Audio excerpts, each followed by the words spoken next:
Madam, ಈಗ ಪಕ್ಷದ high command ನಿಮ್ಮನ್ನ MLC ಸ್ಥಾನಕ್ಕೆ ಆಯ್ಕೆ ಮಾಡಿದೆ. ಸೊ ನಿಮಗೆ ನಿರೀಕ್ಷೆ ಇತ್ತ, ಪ್ರಯತ್ನ ಏನಾದರೂ ಮಾಡಿದ್ರಾ? ಈ ಬಗ್ಗೆ ನಾನು ಪಕ್ಷದ ನಿಷ್ಠಾವಂತ ಕಾರ್ಯಕರ್ತೆ.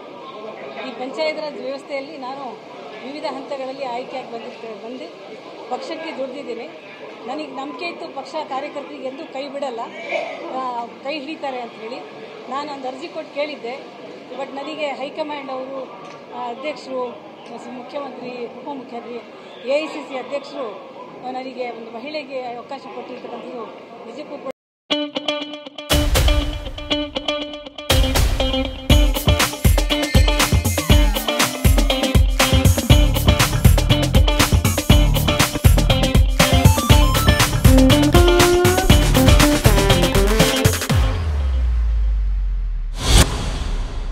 ಬಹಳ ಸಂತೋಷ ಆಗುತ್ತೆ. ಸಾಕಷ್ಟು ಜನ ತಮ್ಮ ಸಮುದಾಯದವರು ಮತ್ತು ಮಹಿಳಾ ಕೋಟಾದಡಿನೂ ಕೂಡ ಸಾಕಷ್ಟು ಜನ ಆಕಾಂಕ್ಷಿಗಳಿದ್ರು. ಅವ್ರನ್ನೆಲ್ಲರಿಗೂ ಮೀರಿ ನಿಮ್ಮನ್ನು ಆಯ್ಕೆ ಮಾಡಿದೆ ಅಂದರೆ ಯಾವ ಥರ ನಿರೀಕ್ಷೆ ಇದೆ ಅಂತ?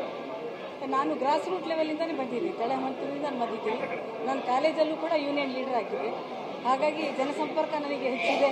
ಜನರ ಸಮಸ್ಯೆ ಅರ್ಥ ಮಾಡ್ಕೊಂಡು ನಾನು ಬಗೆಹರಿಸ್ತೀನಿ ಅಂತ ಬಗೆಹರಿಸ್ಕೊಂಡು ಬಂದಿರತಕ್ಕಂಥ ವಿಷಯಗಳನ್ನು ಪಕ್ಷ ಪರಿಗಣಿಸಿ ನನಗೆ ಒಂದು ಅವಕಾಶ ಘೋಷಣೆ ಆಗೋಕ್ಕಿಂತ ಮುಂಚೆ ನಿಮ್ಗೆ ಯಾರಾದ್ರೂ ಹೈಕಮಾಂಡಿಂದ ಫೋನ್ ಮಾಡಿದ್ರಾ ನಿಮ್ದು ಸೆಲೆಕ್ಟ್ ಆಗಿದೆ ಅಂತ?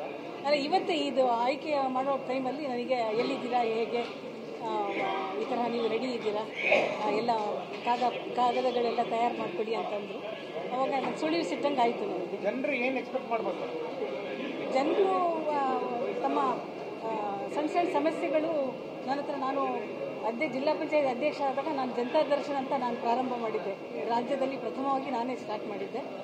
ಪ್ರತಿಯೊಂದು ವಾರದಲ್ಲಿ ಒಂದು ಜನತಾ ದರ್ಶನ ಮಾಡ್ತಾ ಇದ್ದೆ. ಅದನ್ನು ಈಗೆಲ್ಲ ವಿಶೇಷವಾಗಿ ನಮ್ಮ ಜಿಲ್ಲೆಯಲ್ಲಿ ಅದನ್ನು ನೋಡಿರ್ತಕ್ಕಂಥ ಜನ ನನ್ನಿಂದ ಇನ್ನೊಂದೇ ಮತ್ತೊಂದು ಎಕ್ಸ್ಪೆಕ್ಟ್ ಮಾಡ್ತಾ ಇದ್ದಾರೆ. ಸಮಸ್ಯೆ ತೊಗೊಂಡು ಹೋದರೆ ಬಗೆಹರಿಸ್ಕೊಳ್ತಾರೆ ಅಂತ ಹೇಳ್ಬಿಟ್ಟು ನಂಬಿಕೆ ನನಗೆ, ನಮ್ಮ ಜನರಿಗೆ. ನಾಳೆನೇ ಸರಿ. Thank you.